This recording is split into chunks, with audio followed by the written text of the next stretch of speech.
One day, Perserpina, the young maiden of spring, was picking wildflowers with her mother Ceres, the goddess of grain. Entering the cool, moist woods, Perserpina filled her basket with lilies and violets. But when she spied the white petals of the narcissus flower, she strayed far from her mother. Just as Perserpina picked up a beautiful narcissus, the earth began to rumble. Suddenly the ground cracked open, splitting fern beds and ripping flowers and trees from their roots. Then out of the dark depths sprang Pluto, god of the underworld. Standing up in his black chariot, Pluto ferociously drove stallions toward Perserpina. The maiden screamed for her mother, but Ceres was far away and could not save her. Pluto grabbed Perserpina and drove his chariot back into the earth. Then the ground closed up again, leaving not even a seam.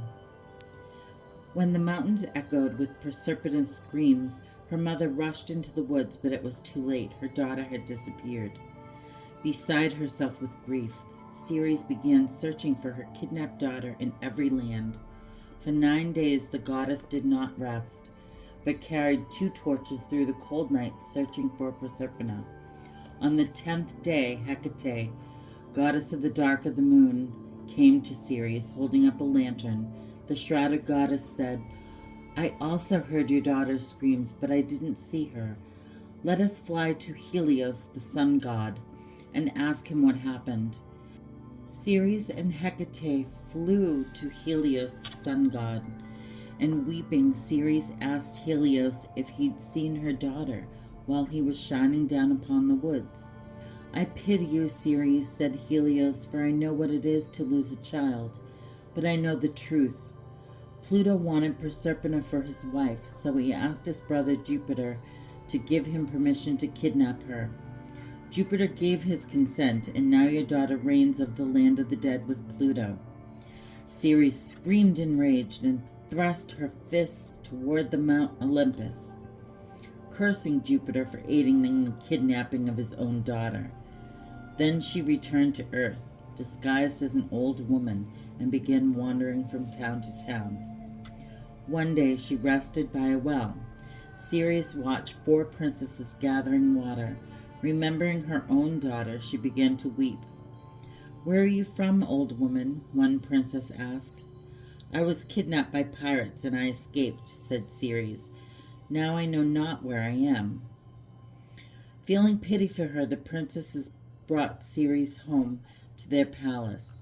At the palace, their mother, the queen, took an immediate liking to Ceres when she noticed how good she was with the baby son, the prince. When she asked Ceres if she would live with them and be his nurse, the goddess gladly consented. Ceres grew deeply fond of the child. The thought that he would someday grow old and die was too much for her to bear, so she decided to change him from a mortal to a god. Every night, when everyone was asleep, she poured magic liquid on the body of the baby prince and held him in a fire. Soon the prince began to look like a god. Everyone was amazed at his beauty and strength.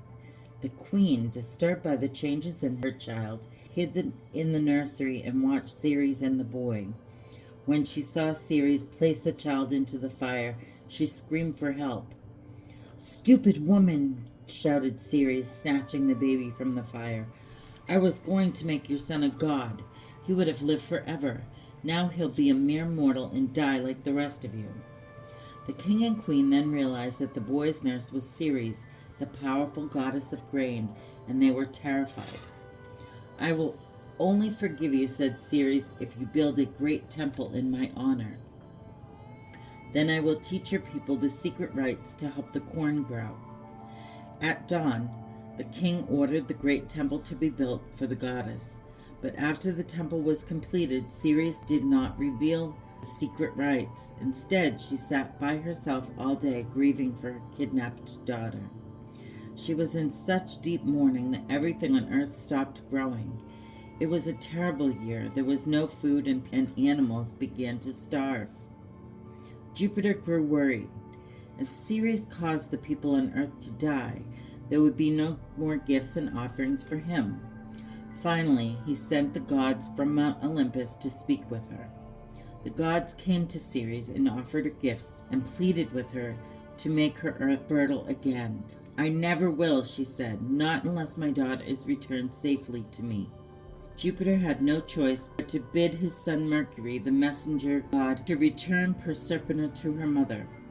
Wandering the underworld, Mercury passed through dark, smoky caverns filled with ghosts and phantoms until he came to the misty throne room of Pluto and Perserpina.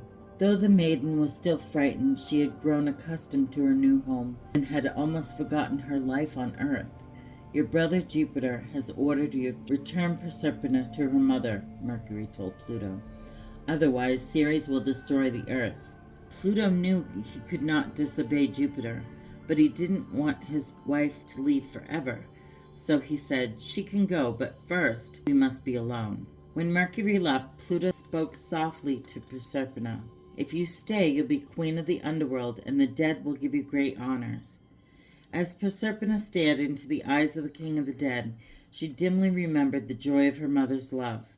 She remembered the wildflowers in the woods and open sunlit meadows. "I would rather return," she whispered. Pluto sighed and then said, "All right, go. But before you leave, eat this small seed of the pomegranate fruit. It is the food of the underworld, and it will bring you good luck." Perserpina ate the tiny seed. Then Pluto's black chariot carried her and Mercury away. The two stallions burst through the dry ground and then galloped over the barren countryside to the temple where Ceres mourned for her daughter. When Ceres saw her daughter coming, she ran down the hillside, and Perserpina sprang from the chariot into her mother's arms. All day, the two talked excitedly of what had happened during their separation, but when Perserpina told Ceres about eating the pomegranate seed, the goddess hid her face and moaned in anguish. "What have I done?" cried Perserpina. "You have eaten the sacred food of the underworld," said Ceres. "Now you must return for half of every year to live with Pluto, your husband." And this is how the seasons began. For when fall and winter come, the earth grows cold and barren because Perserpina lives in the underworld with Pluto, and her mother mourns. But when her daughter comes back to her, Ceres, the goddess of grain, turns the world to spring and summer. The corn grows and everything flowers again. I'm wishing you all a blessed Beltaine. Bye, friends.